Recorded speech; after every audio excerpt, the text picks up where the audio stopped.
Alrighty, daily trading recap for this Money Friday, the 15th of October, 2021. Pretty nice day in regards to trading wise for me too. We got a lot to get into, just very much exciting and presentness for trading. That's what we're here for. Housekeeping first, of course, SPY once again commencing Operation Straight Line, going all the way to the upside. This is the only way we know how to go. Nice continuation from that day yesterday.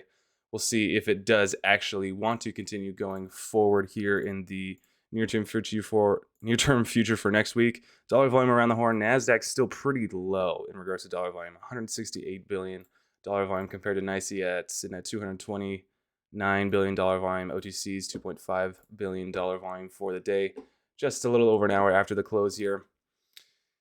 We'll take it for what it's worth. Bitcoin also tapping 62K as of right now, breaking through that very nice emotional psychological level of 60K. I think all-time highs were 64K, at least that we're coming back up in this little cupish pattern here.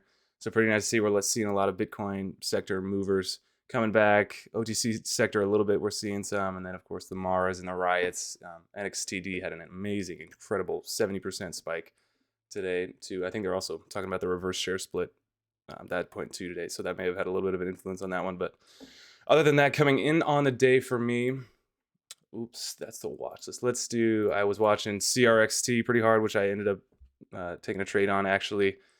Also WTRH for that same type of third day play, which did end up actually moving pretty well. Had a decent little spike in the morning, which what I would have been looking for. Maybe I would have held it if I was willing enough, or if I was actually in front of my computer for the rest of the afternoon. But afternoon session performed an amazing little percentage move spike there.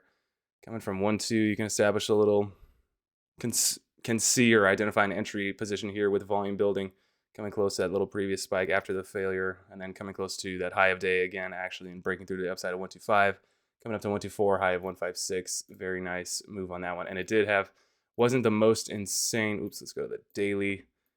Wasn't the most insane volume compared to what it did that first day, but certainly had enough volume to shove it through what was a pretty hard reddish day from that yesterday. So, kind of picked the wrong one on CRXT compared to trying to trade WTRH versus CRXT with what little cash account I had, or what mental capital, more importantly, I had to trade on what I was focusing on. But that's trading specifically. Also was looking at PROG, which I traded as well, and then IGEX, which I'll mention, of course, quickly. Nice OTC gapper. Really just looking for the second day, not even the second day continuation, but this break over 12, looking at this multi-day run we're in. It's not the most insane or parabolic as of right now, even though this is a pretty substantial percentage move to the upside. If this thing was to gap above that 12 cent or 1 penny, whatever, 12 thousandths of a penny, whatever OTC fractions that is, if we were going to get to that point, then I knew okay, I definitely want to be in there with very easy technical levels to risk of open price of the high of day from yesterday, this little range of like 119-ish. You also have the closing price there, which can go red to green as different key little factors, as levels of potential support if this thing was just to panic off and fall off the table there. We did immediately get within the first 3-4 minutes there. My focus was mainly on CRXT and PROG. Shoulda, coulda, woulda, taken an entry 125-ish, been selling into this 123 or 132 area around there. Even have a little bit more of a curl back and respected that bottom here of 122 very well. I also had another attempt to the upside tap on 136. That would have been pretty nice. Not a full awesome, maybe a double what I would consider a style of trade for that, but very, very kind of predictable. And I was certainly ready to take that one. Just didn't have my focus on that one. Just kind of also I noticed on IGEX, it's becoming a theme, I feel like, for OTCs, just these little tiny sissy dip buys where this isn't a panic at all, but it looks like hard pure red, and then it just kind of fades around and respects-ish this little bottom, and just kind of like grinds slower back to VWAP, puts in, call this your 10% move here, going 11 to 12-ish around that point, it taps just under VWAP. But it's not like this is a hard, true panic in any sense. It's not like this thing just fell off the table, or if it had any amount of, real amount of longs trapped in this thing that were just trying to panic out at that point. I feel like that's just kind of become the theme of, they do produce these percentage moves eventually, maybe, but it's just not real what you would consider textbook definition panic dip buys. So I'll have to watch out for that some more around the OTC horn, see if that begins to play out some more. great mindset for me. Again, I feel like this month has just been a total shift for me, going off of the just firing off the hip and no substance-based trades and just chasing whatever the big percentage mover of the day was, still continuing to block out the noise and the distractions and every other opinion and perspective that isn't my own. That's one of my rules as well too, is trade the trade that's there, not what somebody else told you is or isn't there. It just gotta 100% come from you, and everything has to be defined by how you see it. And understand that everybody's going to see it differently, and respect that idea that, hey, if the majority is going to rule, if this thing's going to has got more buyers than sellers, it's going to go to the upside, right? So all those different factors, but understanding that the trade itself has got to come from you, and the pattern recognition and how I trade as a trader will not work if I just continue to listen to everybody else and just try to do what everybody else is doing. It's got to be from me. I also realized too, with kind of just thinking about it randomly, writing it down in my journal here, when I do look for those little morning spikers or look for the crazy volatility within the first few minutes of market open, whether that's CRXT, these third day plays, or just whatever type of play it is. Maybe I should have taken this lesson to when I was just randomly chasing those big percentage movers back in October, August, just taking massive paper cuts like that, like a banshee. I should have realized in that time frame, and it kind of hit me today too, that if I'm looking for that morning spike and I'm already in the trade and I'm within the time, if I'm asking the question, okay, or I'm in the mindset, right, of, okay, I'm ready for the spike to come. I'm ready. That's already too late. It should be already happening. If I'm already asking that question of, okay, I'm ready for the spike. Is this going to be where the spike comes? I'm ready for it. I got my shares in, right? I'm ready to sell. It's already too late. If it's market hours and I'm within like the first 2-3 minutes or whatever, just looking for the quick volatility, kind of scalpy move, and then I get in the situation of asking the question, maybe I should realize at that point that, oh, I don't think it's going to happen. You probably reached the peak at that point of especially with how I've traded these. That's just what I've kind of found of when I get to that point of like, okay, sweet, now I got my seatbelt on, my snacks set and ready. I'm ready for launch. Here we go. And then it just kind of just does nothing, fizzles out. That's the point I should realize. Maybe it's not going to happen for there. So that's a good note to continue on in the future too, especially with that specific type of pattern. Maybe not for every specific pattern, but if you're asking that question, it's probably already too late. Potentially afternoon plays may be coming back a little bit, similar to like BBIG that we had from yesterday.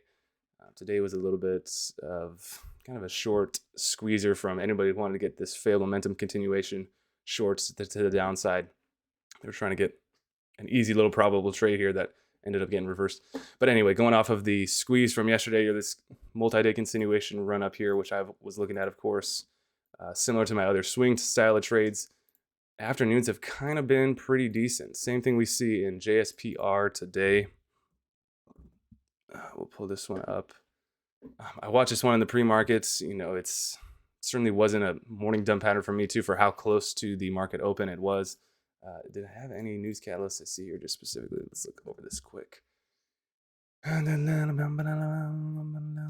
don't see any specific news catalyst for this one, but it also did have that big giant day 2 days ago as well too, which kind of disrupted that pattern for me too. So already focusing on other things, so just kind of left it to follow up on. But again, if we see, it's hard for me to say that you can define a trade based on any amount of spike here while it's still so far under VWAP, or the same thing with BBIG that it did. But if you start seeing building with bigger green candles, I certainly think that says, with just this few days of trends that I feel like I've been seeing with this one, that, okay, potentially these little afternoon squeezes could produce some quick volatility scalpage to the upside there that we haven't seen in a pretty long time. So being alert and aware of that.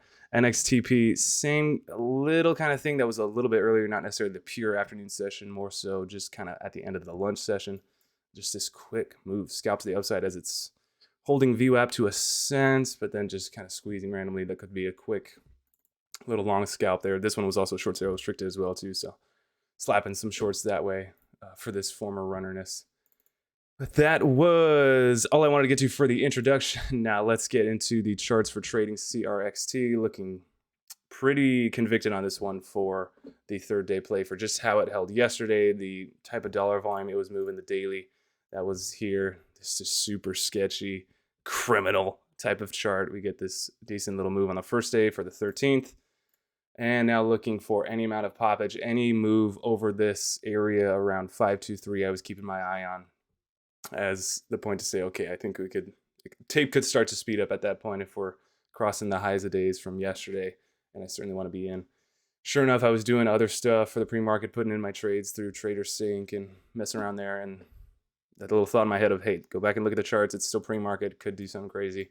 And sure enough, it's already tapping above that mark and kind of pulling back a little bit. Spread's still pretty wide, but it's saying, oh, okay, could go pretty berserk here in the pre-market. Got to be ready. Maybe establish a little bit of a position. So sizing in with 50 shares just to start me off to say, pre-market especially, no halts, could go berserk. The move could happen here, and was certainly right. This was probably the best move of the day. This was the best move of the day, intraday. Got a nice scalp here as it's continuing, saying it could have the legs to just go insanely higher. This is that super micro float, not micro float, 2.2 million float, very low float. Could be very nice. It's a Friday, so again, very convicted for this trade, but also keeping that risk level set.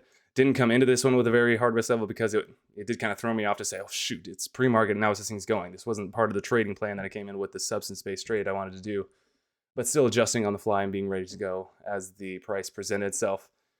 Got a nice, as we're topping out here, failing to really continue with bidders coming in to support this thing. Said, okay, I'll just take off 50 shares here. Took in a nice little profit at 559 or 56 area.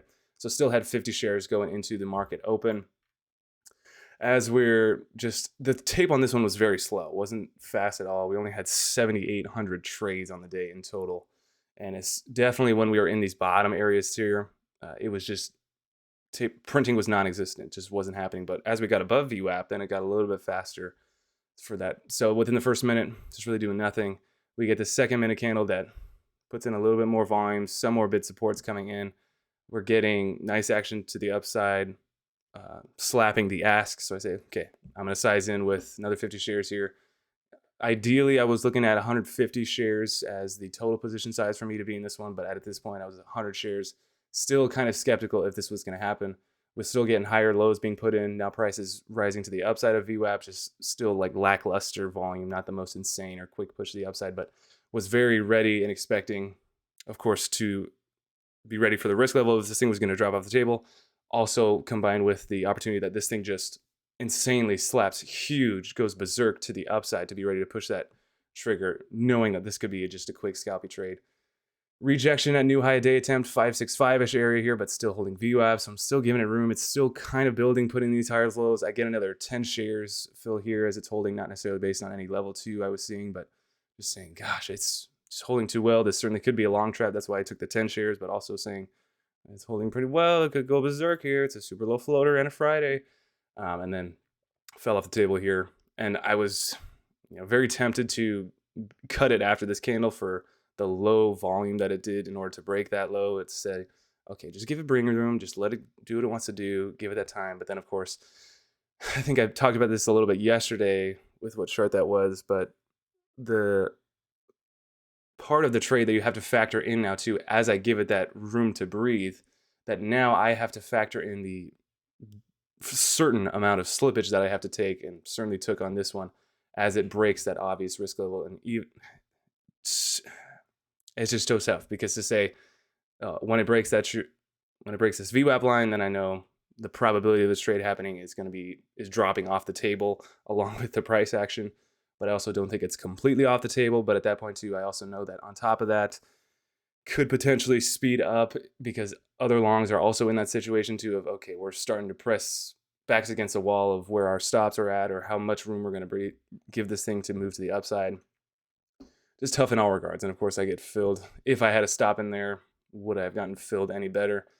Who knows? But for me, as of right now, just still prioritizing, even looking at the tape itself to say, okay, if we're at this level, how many bidders are behind this 538 level? Does it just completely drop off? Or is there no more bidders until 5.3? Those are obvious factors that equate into the reasoning of whether or not to stay in the stock itself to continue going. Versus the fact too of, man, I still think this, even if it does break this low a day, maybe it does reverse to VWAP and then just do something crazy. We're in that type of market where everything is just so choppy broccoli, chop suey that it could really do that. But knew the trade was over for how fast this was moving here, for the type of volume it was going to bring in eventually too, and especially as it's breaking that low a day again with bigger volume. Yeah, it was certainly done for the morning session. So just didn't work out. Ended up being a little bit of a paper cut loss. It looks like 2-cent loss over 60 shares, 160 shares. That ended up being so absolutely nothing crazy. And I'm glad I was taking profits as they were there in the pre-market, especially. That was my best sale and probably one of the best opportunities I would have taken on the trade itself. I certainly was not going to be looking to sell unless it broke that pre-market high with those other shares I had during market hours. But great experience again, and continue evolution of myself as a trader, where normally I probably wouldn't have taken any shares off during that pre-market. I just would have been bag holding like a crazy degenerate, but continuing to evolve and turn what should be losers or turn what should be little tiny winners into exactly that, and just trading them, handling them carefully as they should be traded. So continuing to evolve like that is very good in my book. It was actually, and I also want to mention, wrote in the journal here, this 9:37 Eastern Standard Time mark, the bid was actually supporting. This came in, you could see huge levels on the bid coming in to continue to push this thing up. And in the back of my mind, I knew they could just potentially rug pull this like crazy. And that's pretty much what happened. We got that price action to eventually come to that 565, and then they just all washed away. And we've pulled hard back down to VWAP. Didn't crack it crazily, which kept me in the trade there. But that was another interesting little manipulation trick to see, man, they are stacking the bid. Okay, this looks good. This thing could just go crazy. But then that little thought in the back of my head of, okay, this could be a little bit of a rug pull. Just be careful, be wary of that. But that was a great note to continue on this thing, even as my career of a trader, not just specifically for the sticker, but absolutely. Let's go on now to PROG. Similar type of thing for this chart, not necessarily a third day specific surge type of play, but continuing this little multi-day wedge pattern here. And it could, like Mark Crooks said as well in the chat, that this thing could still go crazy next week. It did have a pretty nice day yesterday, like Chris traded well on, and I thought we were going to have a similar type of thing today, and it was pretty much very similar day for this morning session. It's done that a few times now. So we had this on this Tuesday. We get spike out of the open. Of course, Monday was a big, very huge volatile day. And then, of course, that Thursday was a big percentage move to the upside. So could it do again was the question of, are we going to see this rinse and repeat exact same type of pattern, type of price action come in on this one? And it was, to a sense. And we're still in this little wedge pattern here. We're still in this V, looking at it from, a global perspective or longer term perspective. And that's why I'm saying the same thing, repeating that Mark Crook is saying too, that this thing one could just get some shorts into a sticky situation if they're still holding this one, looking for any downside move for this one, because it's up too much, right? Factoring in again that, hey, it's a Friday, former runnerness, speculative stock, sketchy stock, could go crazy, excuse me. So in total, 150 shares, sizing in this morning session as it, not necessarily hard based once again on any level 2 or any hard time in sales, but a little bit off of, okay, we're building, we recovered after a drop off of VWAP. This looks pretty nice here. We're still holding VWAP decently to keep me in the trade at this point. I think this was a 100 share. This was either the 100 share position entry right away, kind of right at the morning session, looking for if it was just going to go crazy right away for volatility. And then sizing in again, as I thought it was holding with another 50 shares there. And then sizing out, scaling out really smartly for me, as I thought it was, we're getting kind of parabolic here with the volume here at 2.2. So taking off there. Looks like it was fading a little bit, pulling off right here at this point. So it took off some more to 18-ish, 219-ish area. But then we do actually get more upside there. And then another red candle be putting in for the very obvious parabolic move there. A little bit higher to 2.2-ish, I think I got for that one. It does actually pull back again, create a new high of day, but then rejects after that. And I think I had 20 shares or so remaining left, just for funsies, if it was going to go more so parabolic than that, which I wasn't very confident in. That's why it was only 20 shares, but then ended up cutting as it was coming back down closer to my entry point. And certainly after it broke VWAP that hard too. And that was pretty much it for the morning session on there. And again, had another little afternoon squeeze here, similar to the JSRPs, the NXTDs. So I think that could be a watch going into the next few days here. That was a little $9 winner I think I had. And like I mentioned that with CRXT. Turning what these aren't like awesome home run slam dunk style of trades, but still really turning them into allowing them to be the winners that they should be, not just holding crazily, holding all of my position size until one specific point, but just scaling out smartly, scaling out pretty much into very nice strength and scaling out smartly in my book of where you should be taking profits with strength as it's there, and not just kind of speculating on specific key price levels, but taking what's being given to you, to taking the money when you can, not when you have to. I love that quote by Tom Sosnoff. Certainly prioritizing that more in my trading career for right now. So those were the two intraday trades I took. I just wanted to go over SNOA as well too. This was another big pre-market percentage mover. Again, similar to what I mentioned on when I tried to go short NRXP the other day, the similar trade to BBIG on the 7th of this month and LMFA on the 6th, where you just get this whatever spike, pre-market move, consolidation, high day break, blah, blah, blah, chops around, does whatever. But coming into market hours, we get this just hard fade and sell-off that just pretends to continue. It just continues to that bleeding and longing die off. Chris actually tried to trade this one to the long side. I can certainly be right there alongside with him. I just didn't want to do it today on a Friday. Just had other focuses on my mind too, especially with the swings that I'll get into in a little bit. But just choppy broccoli. It looks like it's putting in higher lows and offer a little bit of opportunity here. Maybe you're getting 6.8 to 6.9-ish area as an entry. If you're able to get off anything around 7.1-ish area here, if you've been willing to, especially after this high volume push to the upside, that just you need all of that just to get to VWAP, which is frustrating and weird on this one. And then of course it just ends up turning into that long, slow bleeding death as it breaks that low day, smashes through there. So interesting one to handle with, not necessarily that I want to categorize it or say, oh yeah, these are all just going to die off. It gives you easy short spikes, gives you easy spikes to short into to play the downside for the long bleeding fade the whole rest of the day. This one's a little bit different. You got to handle it carefully too, and I especially would have been, if I was trying to read the tape in a level 2 on this one, I would have been very leery on how this price action was working with these random, of course, volume spikes that come in and out on this one, and the specific breakings of technical levels too. Just kind of finicky with it, but overall the day trend was to the downside, so having to keep that in mind for what this big pre-market percentage mover is. One of the top listers for that scanner in the morning. HX as well. Traded this one a while back looking for the same thing that TUI was looking for. That must have been Wednesday, yeah. And I think TUI actually traded again this Thursday looking for the similar type of thing. Thought it was going to be a quick move that would have happened for this thing in order to continue to go parabolic on the daily. This looks absolutely fantastic. You're just like, oh, easy to see.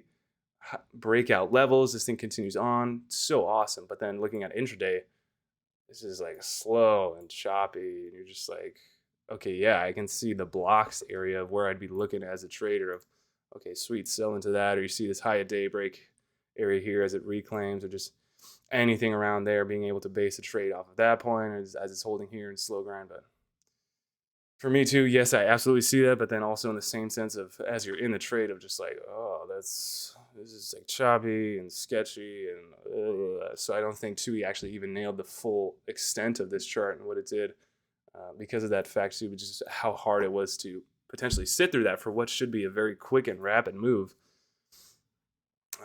But it did happen. We got to learn from it and continue on going forward in the future. Going into the swings today too.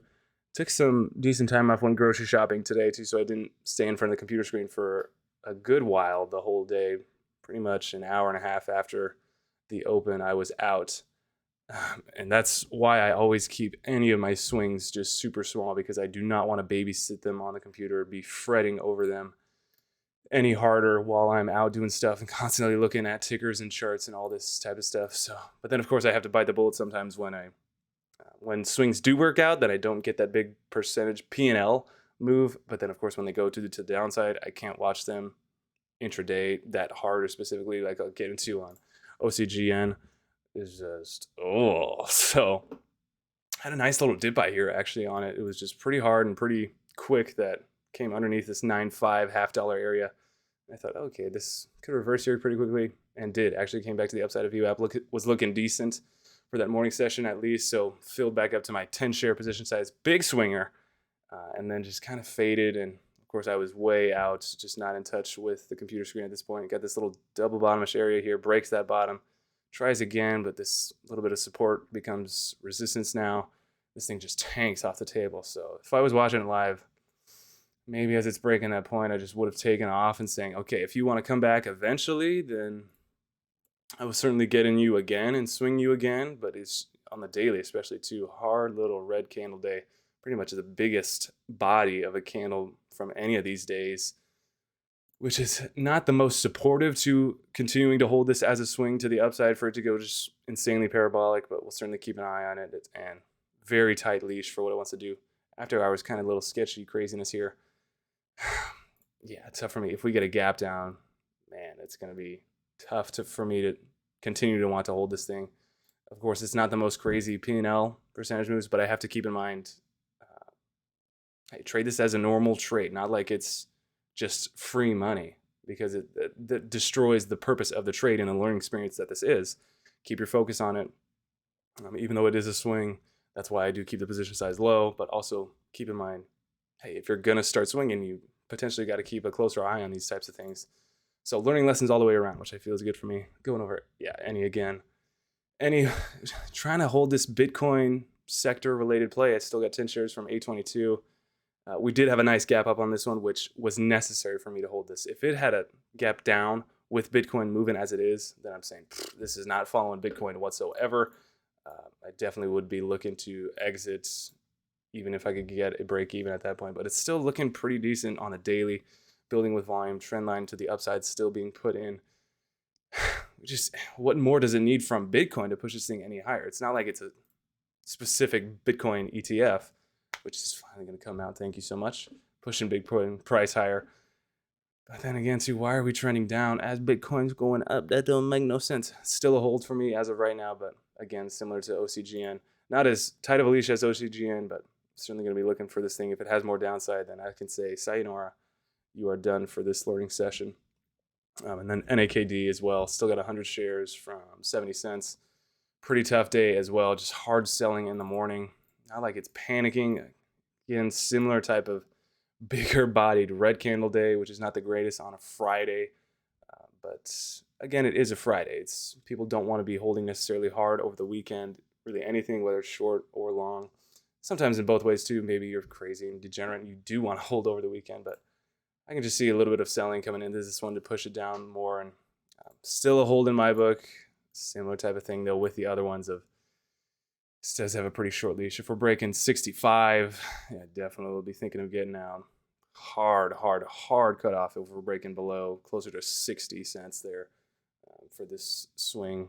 Of course, keeping it a little bit slower, smaller position size, of course, because of the speculation, because of the just swinging. Not a lot of experience in swinging these types of things, so it's just continuing to learn and play with it, but also keep hard data on it and trade it as if I was trading a real large position size on it. Watch list going in, just kind of preliminary watch list for start of the week. Next week for Monday, GRVI, looking for a third day play. Hard sell off on the first day that it had to. So again, similar kind of WTRH, that it's going to have to get more volume to come in to push this one to the upside for how hard it did fade off on that first day. But little rest day today, held up pretty decently right around VWAP, around that same kind of 625-ish mark, just hovering, bouncing around there for the day. Could see something nice. Also short sale restricted going into Monday as well. A few of the Bitcoin OTC movers, like I mentioned at the beginning, but I like BTZI the most for just what it is at an OTC sector. Not like I'm so hard, not like I got a hard on for the price action. Only 1,500 trades on the day as well too, so just like blah. Could get a little sketchy, but daily looks really nice. We're good if we get a gap up above this obvious little technical level here. Could be pretty sweet, of course, with Bitcoin. This is a Bitcoin play, blockchain style of play. Could be pretty nice. It was pretty far from VWAP after the close here, which makes me think that there's not a lot of strength to continue with this one, or that the volume wasn't even there initially for this move to happen into the close. It looks like it was, this right away for whatever it did there. Right in the close, that wasn't that awesome, but we'll certainly keep it on watch if that gap up does come. And that is it. Awesome Friday coming in just under half an hour for the time frame. Starting off this month of October, great. And again, we're just blowing through this month. We're already halfway through October. P&L, I think we are still green for this month. Of course, I want to be making millions of dollars every single day. but it's just not going to happen as of right now. The building blocks are still being established, and it's so many things to say and so many things bouncing around my head, but just still so exciting every single day. And I think the track I'm going on now too, with just expanding myself and understanding trading based on substance, is a big step for me too that I hadn't been doing, and focusing more on the minute details of myself and of the trade specifically, and continuing to eliminate the noise and distraction and just other opinions, trying to influence my own opinions, taking for the grain of salt that it is, but also just focusing on you, continuing to do you and do that well. That's what I got. That's a great way to end it on this weekend. I thank you guys so much for watching. We will catch you guys next week on Money Monday.